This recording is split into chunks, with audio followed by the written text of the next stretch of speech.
Hey everyone, welcome. If you're gearing up for your PCI Level 1 or Level 2 certification exam, you are in exactly the right spot. We're about to break down some of the most critical sections you need to know, all about pretensioning. Our goal here is to make sure you walk into that exam feeling totally prepared.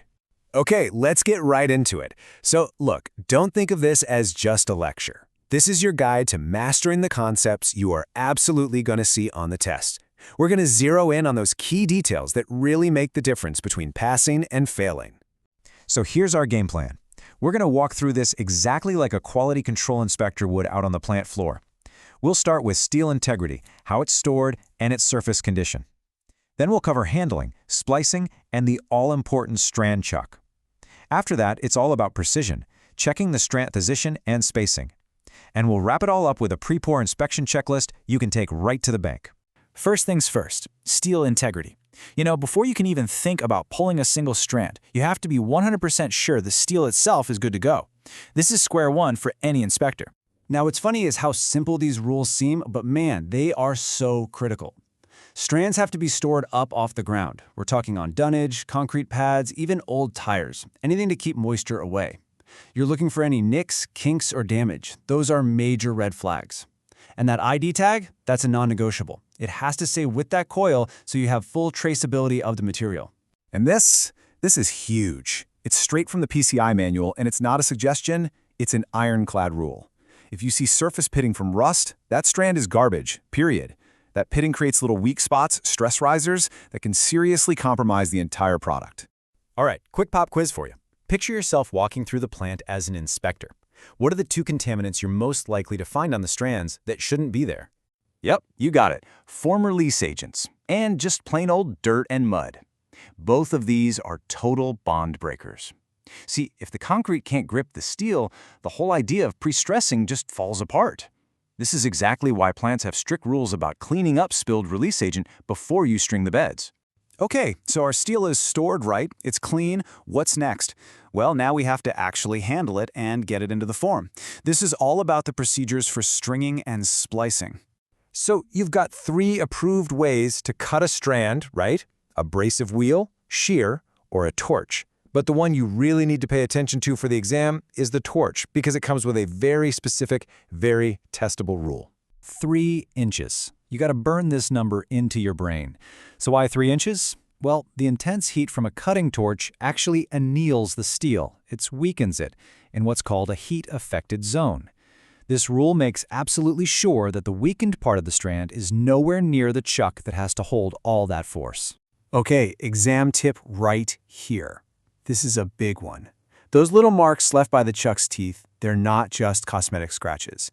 Think of them as tiny, weak points, or stress concentrators that dramatically lower the strand's strength.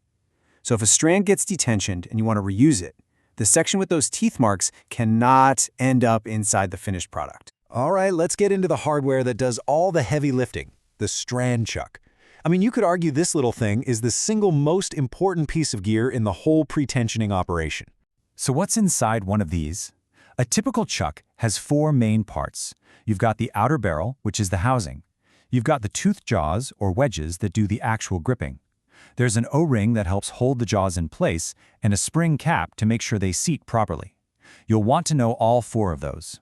Okay, if you remember nothing else about chucks from this entire explainer, remember this. You never, ever mix and match parts from different manufacturers. This is a major cause of wire failure. A jaw from brand A will not sit right inside the barrel from brand B, and that can lead to a catastrophic, and I mean catastrophic failure when you're pulling tension.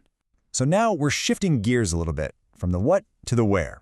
Once the strands are in the bed and ready to go, we have to verify their exact location. This is all about strand position. So what is strand position? It's simple, really. It's just the exact spot where a strand is supposed to be according to the shop drawings. When you're doing a pre-pour inspection, you'll literally have the drawings in one hand and a tape measure in the other, physically checking that every single strand is where the engineer designed it to be. Now, this is closely related to position, but it's a separate and equally critical check verifying the spacing between the strands. And I know it sounds a lot like position, but this is a totally distinct check. Strand spacing is that center-to-center distance between 2 strands. If they're too close together, the aggregate, the rocks and the concrete, can't get in there and wrap around the steel properly. And if you don't get a good bond, you don't get the strength. That's why you check it against the drawings and the PCI manual minimums. All right, let's wrap this up. We're going to do a rapid-fire review of the absolute key takeaways for your pre-pour inspection and for your exam. You ready? First up, check that storage. You want to see those strands off the ground with no standing water anywhere nearby. It's all about stopping corrosion before it starts. Next, you're checking the surfaces. You want those strands to be clean. No form oil, no mud, no contaminants. Anything on there is a potential bond breaker. Third, your eyes are peeled for a cutting torch. If you see one being used, you're immediately looking for that critical clearance. That magic number, 3 inches beyond the chuck. You got to keep that heat-affected zone far away from the grip.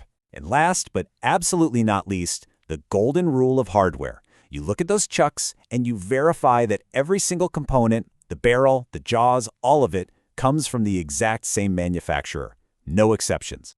Okay, so you've done your job, right? The strands are perfect, the chucks are good to go, the spacing is dead on. You're about to sign off on the pre-pour. But as you look down the casting bed, what's the one activity that, if you saw it happening anywhere near those tension strands, would make you stop everything immediately? What is it? We'll get into that in our next explainer.